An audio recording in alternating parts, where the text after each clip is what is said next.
Well, good afternoon, folks. Thank you for those of you joining me in person here at Anderson House, and for those of you online, welcome. I know that includes my wife, who's unfortunately sick with the bug that I gave her. Otherwise, she'd be here in person as well. But a shout out to her for loyally watching me this morning or this afternoon. And it's I'm just thrilled to be talking about this ship.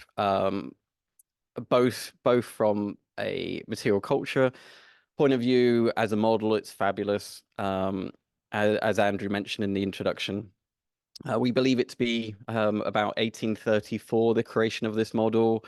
It's by a W.M. Brown, and it joined our museum collections in 1998 after we purchased it at auction from an auction house in the UK. And it forms part of our Robert Charles Lawrence Ferguson collection, which is one of our key collections within the museum and library holdings. And with this particular model, which those of you in person will be welcome to view at the end, it has all the guns, the 44 of them, run out, as they would say, and then it's fitted onto this lovely stand, and just quite exceptional. For those of you wondering why it has a red flag or red ensign and not the white ensign that we think of today as the symbol of the British Royal Navy, before about 1852, certainly in the 18th century, Royal Naval warships would fly a flag that corresponded with which squadron it was part of. So in this case, we've got the red ensign, so it would have been under whomever was the admiral of the red, as it was known. You'd have an admiral of the white, an admiral of the blue, and those respective flags would fly at the stern of those ships. And in this case, the Roebuck is flying the red ensign. In 1852, they changed the system so then only merchant naval vessels will have this red ensign, which is most kind of identified with today. And then the white ensign became the all-encompassing symbol of the British Royal Navy, as it indeed is today. And part of this was they ended up they were streamlining things effectively with identification matters. So my talk today is aiming at being an overview of this model's real-world counterpart, the actual 44-gun Roebuck. I'll be paying particular attention to the design of the ship and its 37 years of service with the Crown, especially those that pertain to the American Revolutionary War. Yeah, so here's a few nice little detailed shots of the model, the Roebuck. And again, for those of you in person, do come check it out at the end. Something quite interesting with this model is that the hull of the ship is exposed, as it were. You can see almost the skeleton, the ribbing, and through the top of the upper deck, there's also segments that are missing. All of this was deliberate. The ship's model maker was trying to show certain elements of the ship's construction. So it makes it quite an interesting example. You'll get this with ship models throughout time, that the model makers trying to get across certain elements. Some models that we have in the collection show a full complete ship. Some show sailors and crew walking around the ship. In this case, we have no crew visible, and we have these exposed portions that show some of the inner workings of the vessel.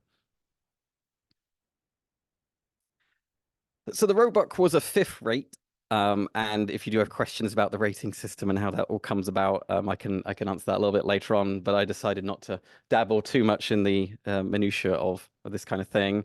But effectively, the rating system of the British in the 18th century and a little bit earlier and a little bit later is all about categorizing the strengths of their warships. So first rate, which is where we get the expression of first rate being something really good, is the top of the top. It's got probably, say, 100 guns, though it varies on time period. And then you'd go down to second, third, fourth rates, and so on. And again, depending on the period, you could go up to quite high numbers of ratings. But again, the lowest number, or so number one again means it's the largest warship with the most guns in the British Royal Navy. And other navies use similar ways of categorizing their warships. But in our case, the Roebuck is a 44-gun frigate. It's a fifth rate. Frigates are a class of warship, and in the time of the American Revolutionary War, a frigate is a specific kind of ship that's built for speed. Its duties are reconnaissance, patrol tasks, and the movement within fleets of messages. So frigates would actually send messages around a fleet in when you're talking about fleets of 30 or 40 ships at a time. They might be used for things like that. So a specific job in mind with a frigate, as opposed to a true ship of the line like a first rate that are there to just fully fire broadsides into their opposing lines of the enemy. On screen, what we're seeing is a series of illustrations from the library's collection that were created by a model maker in the 1980s to work with a book that the maker produced, where he had physically built a series of models of ships of the late 18th century, including the Roebuck. And with the Roebuck's designs on screen, he had based some of the designs on the actual surviving drawings of the Roebuck that exist in the National Maritime Museum in London, and are still there, and they date to about 1770. So they are a fairly much a faithful recreation of the ship, which was very useful in trying to understand a little bit more about the ship for today's talk. So the ship is made of 3 full decks. 2 of these are gun decks. The ship was armed with 22 9-pounder guns on its upper deck, 20 18-pound guns on its gun deck, and 2 6-pounders are mounted on its forecastle, which is the very top at the bow of the ship, what's known as the forecastle. So you add those together, and that's why we call it a 44-gun ship. Ships were typically referred to in that fashion, as well as the ratings. They were referred to in just how many guns they had, because that's really told you a lot about how it would handle. Not always, though, but it gave you a good inkling of what you immediately needed to know from afar. And we also have this second illustration here that shows you the ship when it was masted. The ship, the physical real-world ship, measures approximately 155 feet long by 40 feet wide and 150 feet in height. To put that another way, the Roebuck in length is the same as almost 4 city buses placed end to end. Width-wise, we're looking at a city bus end to end width-wise. So it's a sizable creation. The height of the ship at 150 feet is akin to a 10-story building. And this again is a 6-rate ship.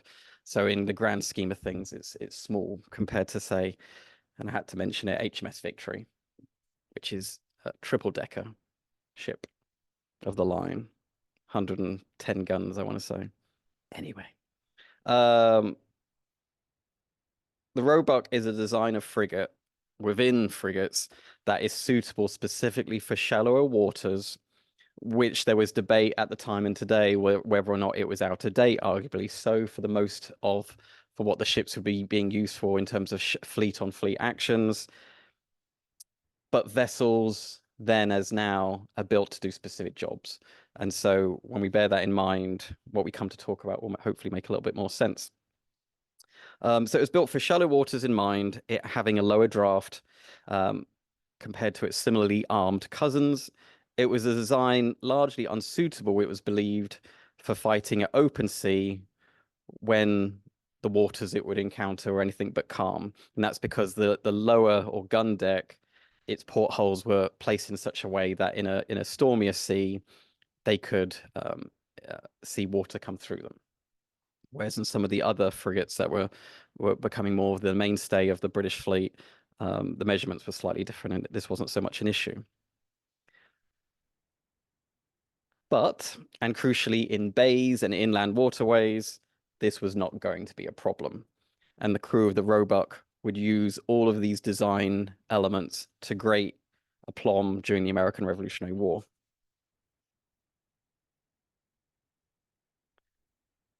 So here is our captain during most of the American Revolutionary War. He's the first captain of the ship, of the Roebuck in its 37 years history. Captain Andrew Snape Hammond. He will oversee initially, when the ship is first fitted out in 1774 in Chatham, it's a crew of about 250 men. And then come June 1776, we're looking at about 280 men that will serve underneath Captain Hammond.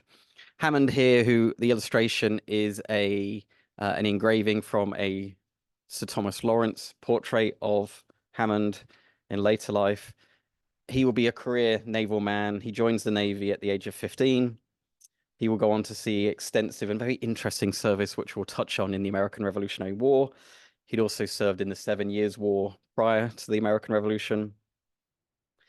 He'll see service of commanding not just the Roebuck, but a small fleet of vessels as well. And he'll later see service in some key governmental positions in Nova Scotia.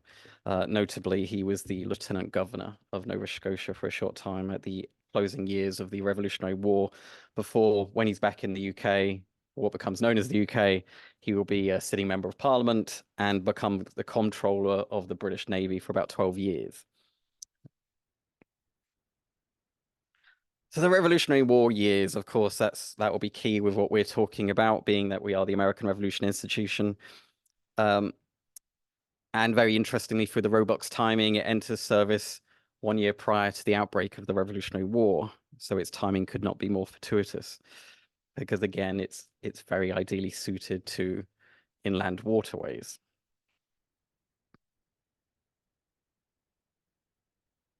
In early October of 1775, the Roebuck will arrive in North America.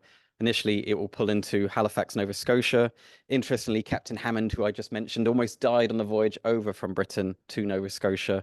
And again, pointing to our library collections, we have Surgeon Charles Fletcher's account, who was the surgeon of the Roebuck during the Revolutionary War, who talks about serving the captain and how he was very much close to death's door.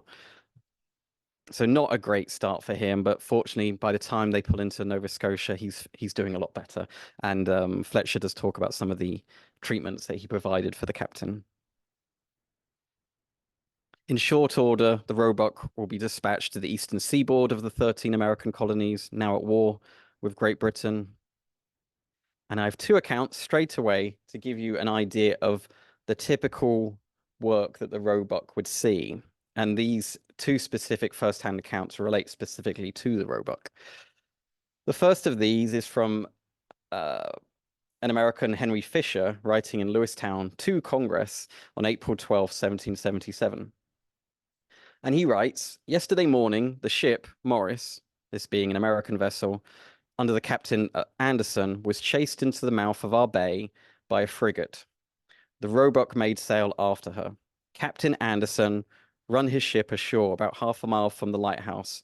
The two ships continually firing at him, and he returned the fire for near 3 hours in the most brave and gallant manner. The ships, being the British ships in question, sent 3 boats, which were beat off by the Morris. Captain Anderson landed his packet for Congress, so these being materials such as messages for Congress, which Henry Fisher says he sent up by 2 French gentlemen to Congress, I assume under safekeeping. When finding that he, the Captain Anderson of the American vessel Morris, could no longer defend her, he laid a train of gunpowder and blew the ship up." And this was recorded in a contemporary account called the Remembrancer, or Impartial Repository of Public Events, Volume 5, which, of course, with a name like that, you'd think it would be dreadfully dull, but as this account gives you, it's a fabulous accounts of both from the British and American points of view, produced in this work, the Remembrancer, which is actually an American volume. The next account, also from that same year of 1777, from April 2nd, was written by our Captain Hammond. And he writes, "On our return to my station in the Delaware," so he's meaning the Delaware River or Delaware Bay, "I took a Charleston privateer by the stratagem of disguising the ship so as to be taken for a 3-decked West Indiaman. The privateer, after taking some pains to reconnoiter us, actually run up alongside and was in the attempt to board when the Marines rose up and pointed their muskets into him. which made the captain call out lustily for quarter, and which being granted, not a single offensive act took place in the capture. She was a stout brig, carrying 20 guns and 115 men, and sailed remarkably well. I put my first lieutenant, Mr. John Ord, now the admiral of that name, to command the prize, and sent him with my dispatches to Lord William Howe at New York, informing him of my arrival on the coast, who received Mr. Ord, on my recommendation, on board his flagship, the Eagle, and took the privateer into the king's service. That one little account is everything you want. It's colorful, it's descriptive, it shows some of the, dare I say, ungentlemanly methods employed at times in sea warfare, but in doing so, nobody suffered in the action. So quite an interesting account, and this is one of so very many that relate to the Roebuck, written by both Brits and Americans in the Revolutionary War. But both of these accounts give you a good idea of kind of the stirring nature of frigate warfare, the frigates being more nimble than their heavier armed ships of the line cousins, so that they can get in amongst enemy shipping. We have another account of a sister ship of the Roebuck, which is the Daphne, which constantly it is running in and out of waterways, intercepting American vessels, privateers or merchant vessels, and boarding them and taking everything they can back to their British colleagues. And the Roebuck, there's differing accounts of quite how many ships it did capture in the Revolutionary War, but it was certainly seems to be dozens of enemy ships that it was capturing. And this was one of about 14, 15 similarly modeled frigates of this lighter form that were based on the Roebuck that were deployed in the American Revolutionary War and just after. So those were to give some general observations of frigate warfare, including and particularly the Roebuck. Now I'm going to talk about a little bit in detail, about three major campaigns that the Roebuck saw service within. So playing much more a role of a true warship rather than frigate nature, though it varied in the details. So the first of these I'll mention is the Kips Bay landings, which we see a British and German force, about 4,000 troops, landing amphibiously onto the island of Manhattan via Kips Bay on the 15th of September, 1776. And fortunately for us, we have this fantastic image from the National Maritime Museum in London, which shows the Roebuck in action as part of trying to. After we just went through the D-Day anniversary, I should have remembered better quite the terms they would use, because we're much more used to thinking of amphibious landings, certainly in the early 20th century. But certainly the way they did things was really very little indifferent. So what we have is the view that we have looking at this painting is we're overlooking the rowboats, which were hundreds, carrying these 4,000 troops, going into the distance amongst the British warships that are bombarding Manhattan Island. And the 5 ships there includes the Roebuck, which is one of the double-decker frigates that are second or third from the right. Not quite sure exactly which one, but it's one of those two based on the layout of the ships in terms of the design of the ships. And quite extraordinarily, the British 5 ships there sailed up to about 50 yards from the coast to bombard the American defensive positions at pretty much point-blank range. And rather wonderfully, we have a nice little first-hand account from General Sir William Howe's secretary, who has the wonderful name of Ambrose Searle. He wrote that so terrible and so incessant a roar of guns, few even in the army and the navy had ever heard before. And the painting there is from 1777 by Robert Cleverley, a British artist. The second campaign is the Delaware River campaign, specifically looking at the months of October and November 1777. So this is in the wake of Brandywine, British victory, but close run victory. I will say that. I'll say that to my colleagues. And the British successfully occupy the American capital of Philadelphia, moving into that city September 26th, and that occupation will last about 8 months. But crucial to any occupation is logistics. Logistics, logistics, logistics. And to get things to Philadelphia, you have the Delaware River that on the map screen is a detail from a larger map, which and the top is Philadelphia at the confluence of the Schuylkill and Delaware rivers. And if you were to go from Philadelphia to the bottom left of the image and carry on, it would eventually take you along the Delaware River out to the Delaware Bay and the Atlantic. So if the British were able to sail their ships up peacefully up the river, they could feed their troops in Philadelphia. But of course, the Americans really didn't want that. And even before leading up to the Brandywine campaign and beforehand, even when the British were in charge, defenses started to be built along the Delaware River. And by the time of the British occupation of Philadelphia, the American defenses were formidable, to say the least. This ranged from fortresses on both sides of the river, so New Jersey side to the east as we're looking at it, and to the west on the Pennsylvania side, as well as several forts on different islands within the river. And then a plentiful array of all sorts of waterborne obstacles that, thanks to some of their French comrades, were able to be deployed very effectively. And some of them still sit there, I think, to this day. I won't try. The chevaux de frise is what they're known as. Anyway, basically weighed down baskets with spikes that stick up so they pierce into your hull as you sail over. So that was plentiful.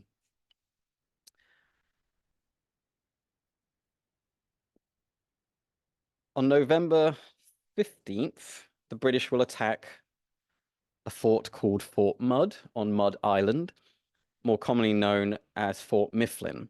And on the map, in the bottom right-hand side, is a little detail zooming into that confluence area of the Schuylkill and Delaware rivers. And in the top of the two islands there in the River Delaware is marked with a little A, and that's where Fort Mudd is, also known as Fort Mifflin. So by November 15th, the British will engage in a huge siege surrounding the island of Mudd, as it was called.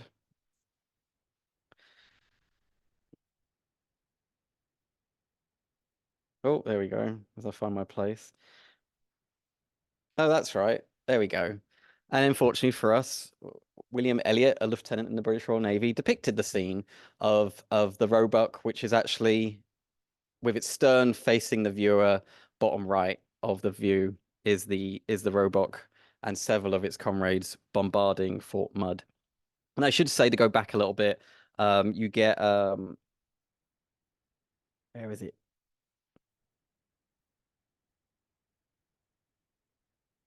What's the other fort called, Andrew, that was there that got attacked before? Yes, thank you. Fort Mercer, you might have also heard of, was a very bloody fight. It's where you have Red Bank, New Jersey. The recent archaeological work showed how ferocious the fighting was. That predates this attack on Fort Mifflin and was a huge failure for the British. But little by little, they're able to nibble away at the American defenses. And by the time of November 15th, you then get the British attacking Fort Mudd. And by the time of this, the American forces within Fort Mudd are suffering so much of illness that they really don't have a chance against the British attack. And then soon after, the Americans are forced to evacuate the fort during cover of night to New Jersey, but not before they've set fire to the fortress. So an interesting account of the Roebuck being in an action which its size and design was pivotal for it being able to sail up, in this case, the Delaware River, to play its part as effectively a mobile gun platform. And then the second siege of Charleston, the first being the not terribly successful British siege of 1776. The second time the British have learned a lot, and this will happen in April, May of 1780. And by this time, Roebuck is still under the captaincy of Hammond, but Admiral Arbuthnot has made the Roebuck his flagship.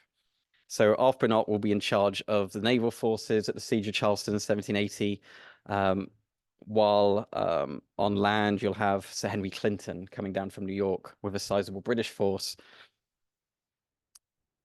If anyone's not familiar with the earlier siege, basically the British will make all their effort via sea and come into contact with Fort Moultrie, which they think will be an easier fight than it turns out to be. I should say what then becomes known as Fort Moultrie, and that's on Sullivan's Island. And if you haven't seen it, there's a painting in the house upstairs in the original library that depicts that wonderful siege, interestingly painted by William Elliot, the same man behind the engraving of the siege of Fort Mifflin. And he was a serving British officer during the Revolutionary War. So it's quite interesting to get his perspective on these events. The illustration on screen is a contemporary map made by William Fadden, an interesting map maker in his own right. Incidentally, if you want to know more about Fadden, check out Andrew Alton's Lunch Bites, of which there are several regarding interesting maps in our collection. But this one shows us Charleston on that peninsula in the center of the illustration. You've got a series of British warships located on the eastern side attacking. You have Charleston there in the center, and above it you have the British and American defenses marked out. Now here, the Roebuck isn't actually visible. It's in this next portion where just above the O of harbor, interesting how they spelt harbor, but anyway, it's a British map. But the O there, just above it, is a little ship with a blue flag flying through for HMS Roebuck, the flagship of this particular squadron at this point.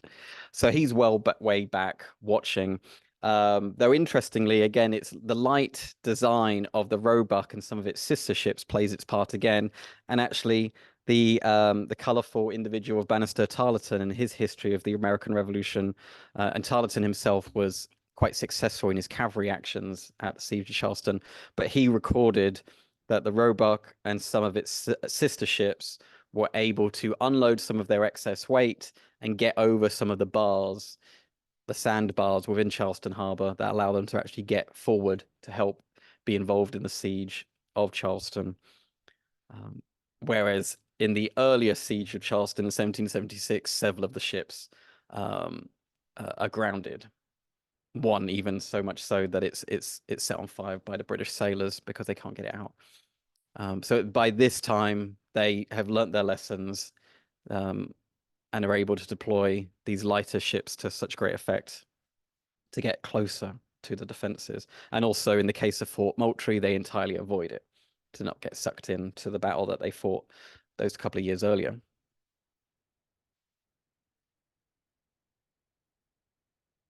Oh, but quite interestingly, when they do come to Fort Moultrie, they do exchange a severe artillery broadsides against the fort to keep it in check as best as they can, and also make a statement to some of the Americans that are still residing in Charleston at that point. Now, the surrender of Charleston obviously was a huge coup for the British. The Americans under Benjamin Lincoln will surrender about 2,500 troops. And in the wake of the victory, which is about May 11th, 1780, it's chosen the honor of sending the dispatches back to London to be placed under Captain Hammond, which usually in the British military establishment, the man that was sending the dispatches back with themselves to London, to Westminster, usually was promoted. In this case, Hammond isn't promoted initially, but he will later on become a baronet, arguably for his role in the Revolutionary War, commanding Roebuck. But in his stead, you'll have actually Sir Andrew Snape Douglas, his nephew, who will command the Roebuck for several years while Hammond is back in the UK. In Douglas's own words, during that intervening time, the Roebuck will be actively employed and will go on to take 2 enemy frigates, these being the Confederacy, a 36-gun continental naval vessel, and the Protector, a 28-gun vessel, also of the Continental Navy, as well as several privateers. So quickly in those last few years of the war, again, the Roebuck is proving its worth in taking opposing vessels, both of a privateer nature and regular US naval vessels, or continental naval vessels, as I should say. And then in July 1783, the Roebuck will be ordered to sail back home to Great Britain. And 2 months later, the Peace of Paris will be signed, ending the war. Now, in the post-American Revolutionary world, the Roebuck will continue to play a role. Roebuck will see service in the French Revolutionary Wars. The image on the left shows the battles of Martinique of 1794, which are part of the larger operations of that year, where the British will engage the French military in a number of different islands, such as Martinique, the Battle of the Saints, that we know so well from the Battle of the Saints during the Revolutionary War. The British will come back and take those. The campaign is a very, very interesting one and often underlooked.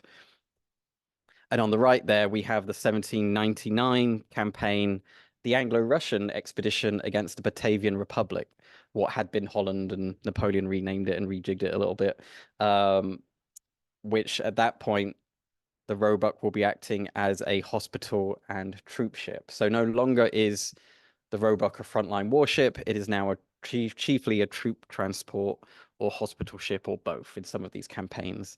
And there's a couple of accounts contemporaneously that do talk of this. But often, as in the American Revolutionary War, it's the warships that get the greater accounts, because that's arguably where the glory is and things like that. The right of the two images showing the boarding of troops, the embarking of troops in the UK, leading to that Dutch expedition, is very much a good it is very evocative of what the Roebuck would have been doing, playing its part, transporting troops both from the German areas such as Hanover and the British regular military as well. Finally, after a period in the first decade of the 19th century, which would see the Roebuck act as a guard or battery ship, anchored off the UK in 1811, she would be broken up at Sheerness. To conclude, HMS Roebuck is an example of the right design of vessel put into existence to do a specific task or tasks in a specific campaign. Her tenure as a frontline warship was relatively brief, but considerable, and serves as an engaging case study of the American Revolutionary War as experienced by one of Britain's warships. Thank you very much, and I will be happy to answer any questions from you in person or you online. Yes, sir. What was the ailment that the captain had on the way over from Britain? Frustratingly, I've completely forgotten. And I want to say it was recorded in quite vague terms, as sometimes doctors did at that time. So Fletcher, who's the surgeon, is more descriptive in some cases of illness than others. And he certainly had an extraordinary fever. That's one thing that Fletcher records on. And when they cross through to the Azores, which are roughly halfway between Europe and America, he very much mandates that the captain needs to get some fresh air, walk about on land, hoping that would help him. It doesn't seem to help him terribly. So yeah, certainly a high fever, and it's not. He doesn't try and suggest anything particular in the ailments though. Yeah, but as soon as he gets on the Roebuck, he's sick. Seems that it's something he contracted in England and then brings on board the ship with him. But as soon as he arrives in colder climates, he's feeling better. Yes. Any other questions, folks? I'll go ahead, Thomas.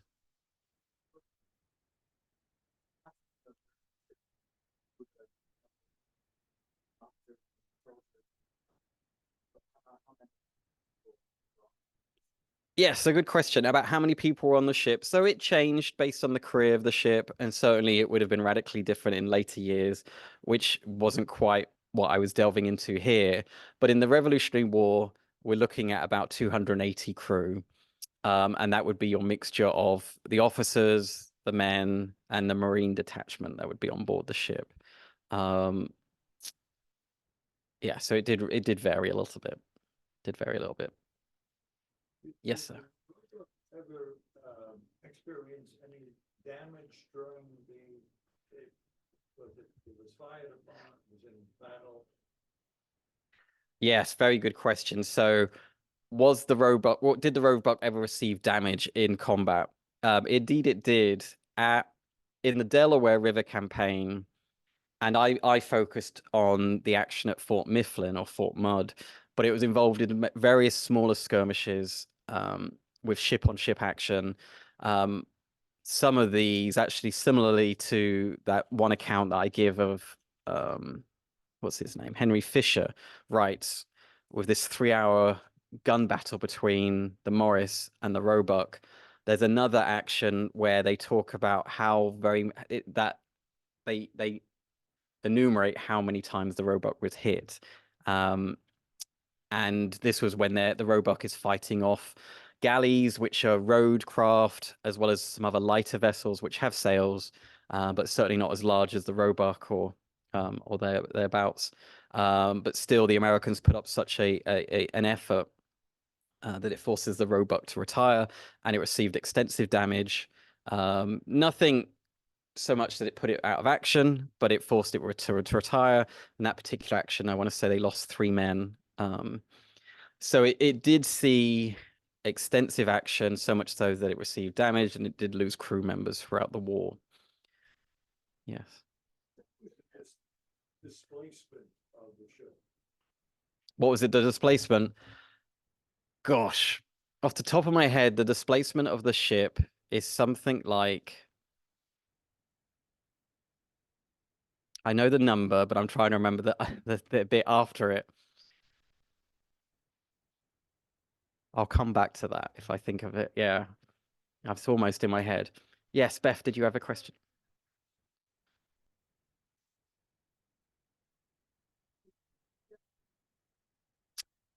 Uh,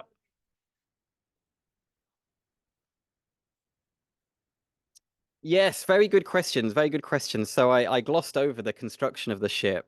Some of it is I'm finding some information, but not.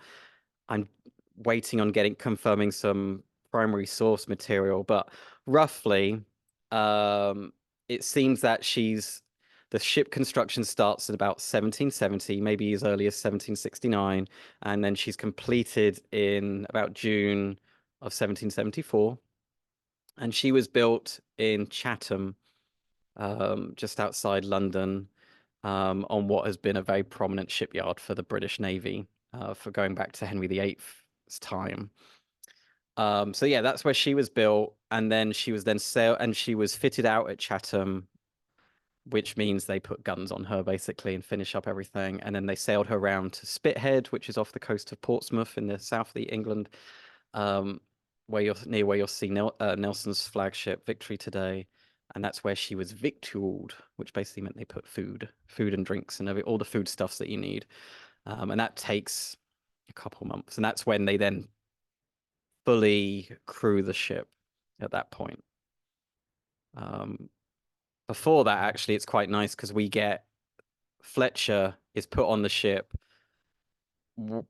about 3 or 4 months before she's fully crewed, and he talks about walking around and seeing all the brand new wood and what great condition it's in.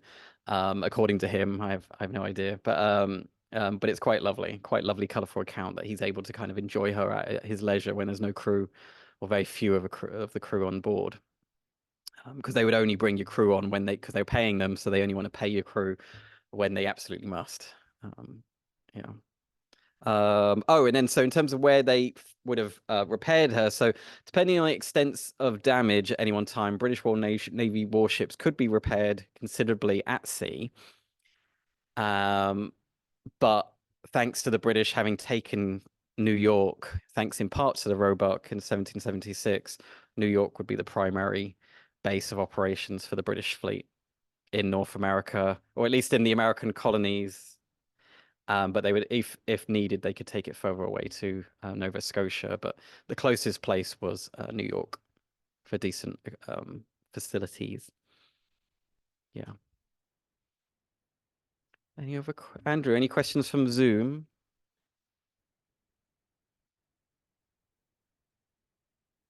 Oh. What was the typical speed of the Roebuck? I am not certain. Not certain. Again, this had been argued about online. Um, I cannot recall. Cannot recall.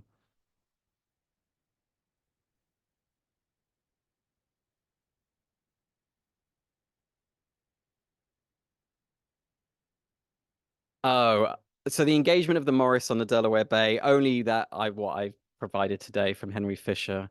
Um, yeah, only what I've got there, because definitely he alludes to other ships being placed, and I would like to cross-reference that with some other accounts. So you'll hear me mentioning I'm checking out other primary sources and cross-referencing. This is very much just the beginning of some research I'm conducting both here and in the UK to look at the Roebuck, because I think it's a fascinating case study, and there's so many primary sources, especially in London, that I need to get hold of. Um, so there's more to come. That's what I'm saying. There's more to come. But yeah, any other questions, Andrew? Okay.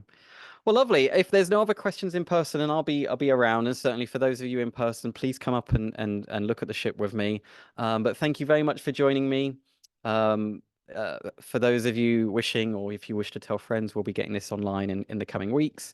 But thank you very much, folks.